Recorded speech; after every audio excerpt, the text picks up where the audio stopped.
Back in the late 90s, a young KellyPrice stepped into the music industry with a voice that could stop anyone in their tracks.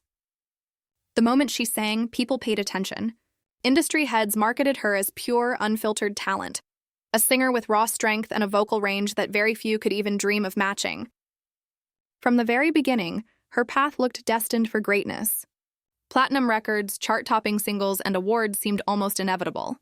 She was seen as the chosen one, ready to carry R&B into the new millennium with unmatched dominance. But while the lights on stage shined bright, behind them, dark clouds were already starting to gather. The same fire and intensity that made Kelly a star also came with a heavy cost. Whispers about her ego, complicated relationships, and some reckless choices began to swirl. And slowly, as her career began showing cracks, her personal life only added more fuel to the chaos. Kelly's story begins in Queens, New York, where she was raised in the heart of gospel traditions. From a young age, she sharpened her craft in the church choir, learning the power of storytelling through music. Eventually, her gift carried her into the professional world, where she became a sought-after background vocalist. She even sang for Mariah Carey, adding her voice to some of the 90s most unforgettable live moments. And for anyone who knew her, it was obvious. KellyPrice was never meant to stay in the background. Record labels could see it too. Many of them lined up, including the powerhouse Bad Boy Records. But Kelly was careful. She later revealed that although Diddy tried to sign her, she refused because she knew what would eventually come: the pressure to change her body. Instead, Kelly chose another path. She signed with the Ely Brothers T-Neck label, a decision that would change everything. In one interview with Rated R&B, she shared why she trusted Ronald Ely. Ronald Ely was the only person who looked me in my face, and I knew he meant it when he said, "I don't care what you look like. The way I've seen you write for all these other artists and sing is what makes a difference. You have something to say. The people will hear you. Doesn't matter what you look like." With that kind of support, Kelly's career took off. In 1998, she dropped her debut album, Soul of a Woman. The record was fueled by her breakout single Friend of Mine, a song that didn't just do well, it made history. The album climbed to number 15 on the Billboard 200, and when the remix dropped featuring R. Kelly and Ronald Isley, her status as a powerhouse vocalist was cemented. That track alone could have secured her place as one of the defining voices of her generation. But success in the music industry rarely comes without complications. By the end of 1998, the promising partnership between Kelly and the Ely brothers had completely unraveled. What looked like a solid foundation at first quickly turned into a messy fallout. Kelly even filed a lawsuit against T-Neck Records, Island Records, Ronald Isley, and the Ely Brothers Music Corporation. In her claims, she accused the label of using her name without permission to promote concerts connected to the Elys. On top of that, she alleged that T-Neck had tried to block her from working on a Whitney Houston project, as well as other major collaborations that could have pushed her career to the next level. In an interview with Rated R&B, Kelly opened up about how complicated it all was. She said, "I still love the Elys very much, but it's like trying to work with family. Sometimes it just doesn't work." The case eventually faded into silence, with no clear outcome ever made public. Still, Kelly didn't let the setback end her journey. She moved forward, signed with Def Soul, and in 2000 dropped her second album, Mirror Mirror. Once again, her voice was undeniable.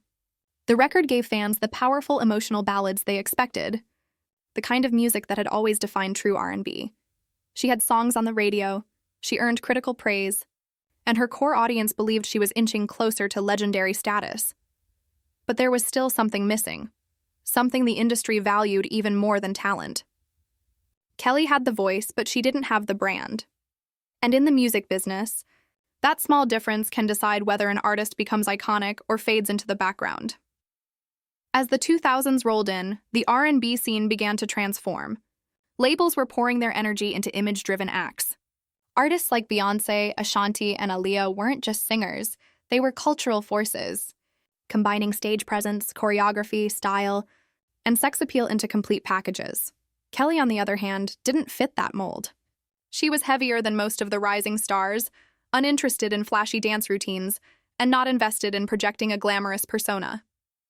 None of these things should have disqualified her, but the reality of the music world was harsh.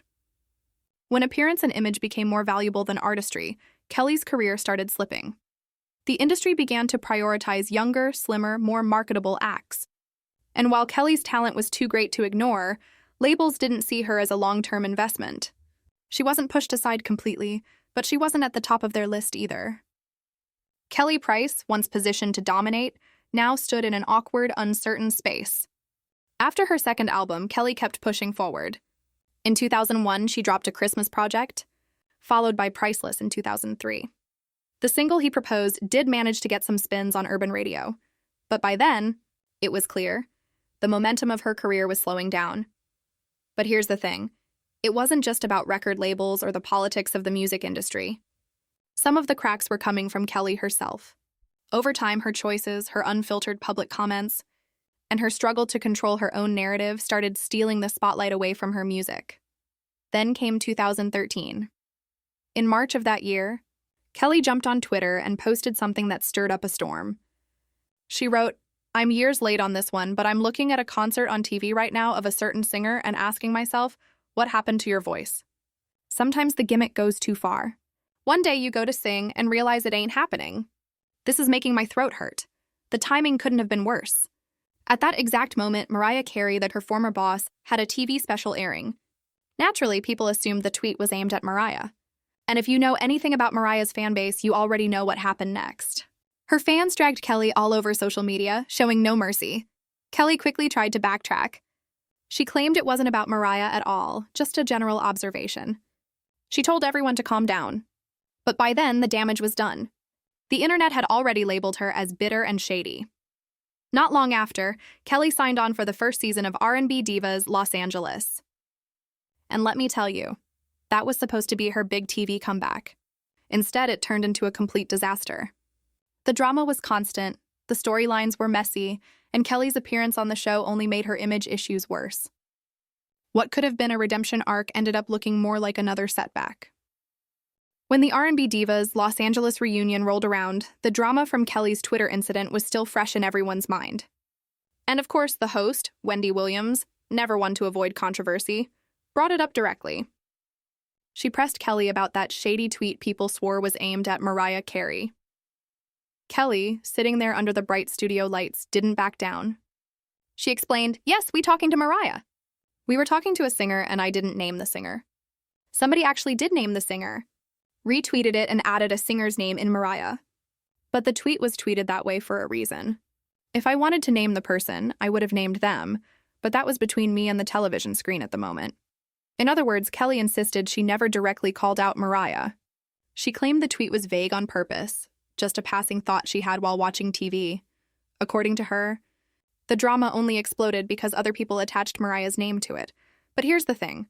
In the world of social media, perception is everything.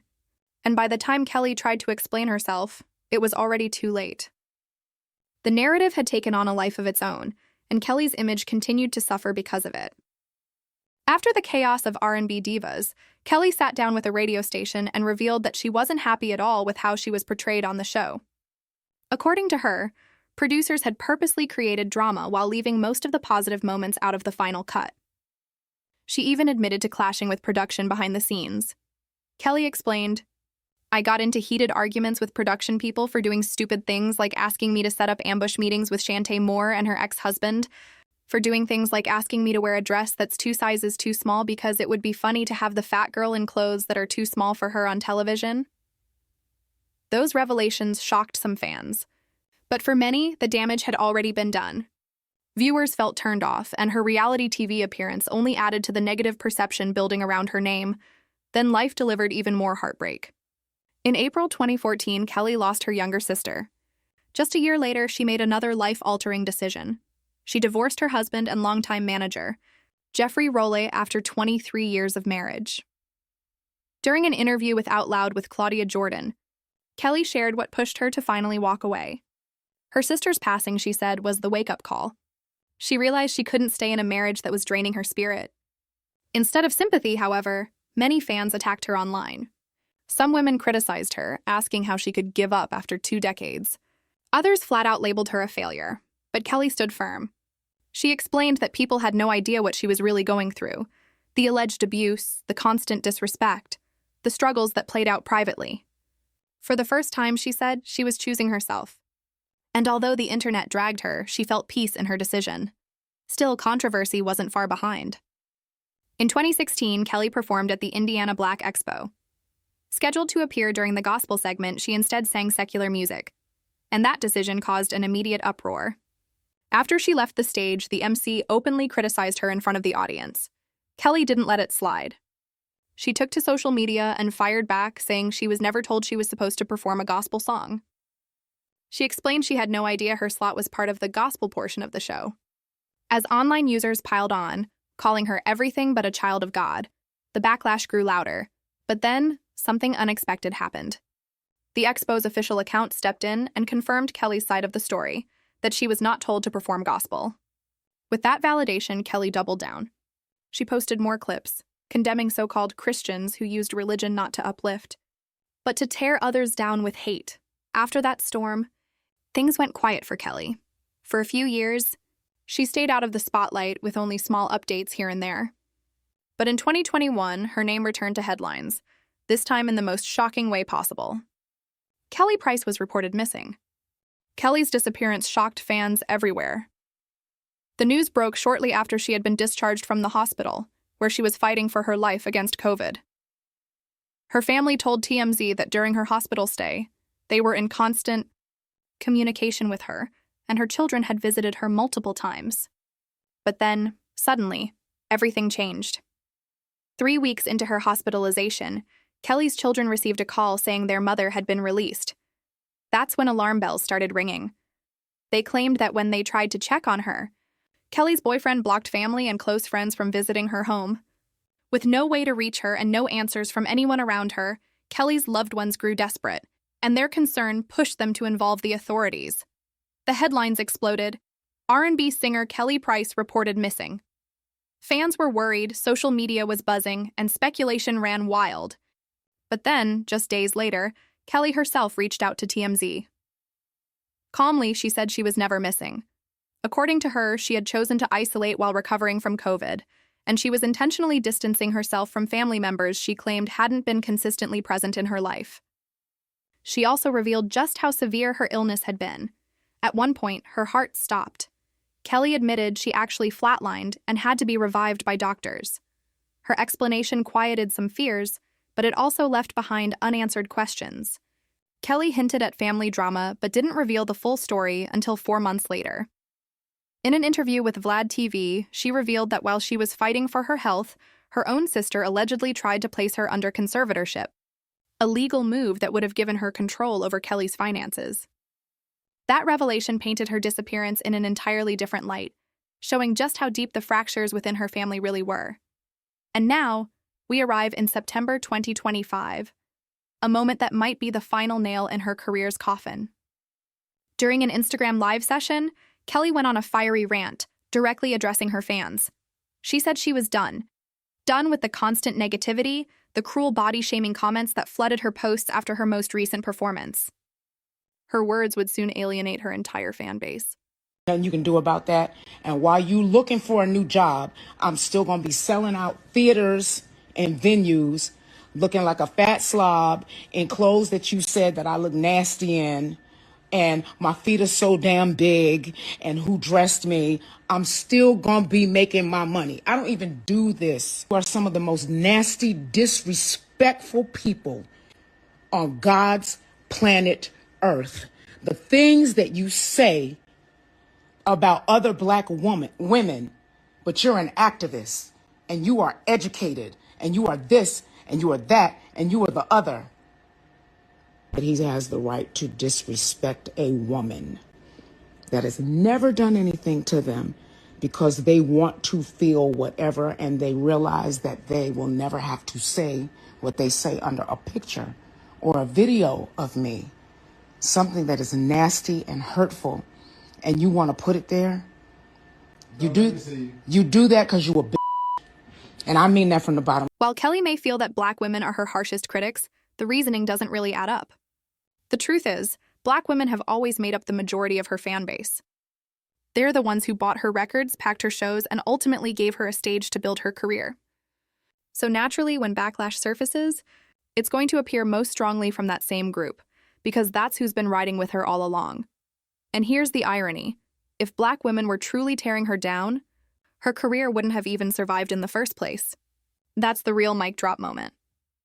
Across social media, the verdict seems consistent. Fans are ready to move on.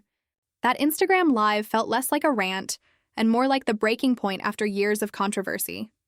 And despite her undeniable talent, it looks like the public has decided to turn the volume down on Kelly, maybe for good. So what's your take?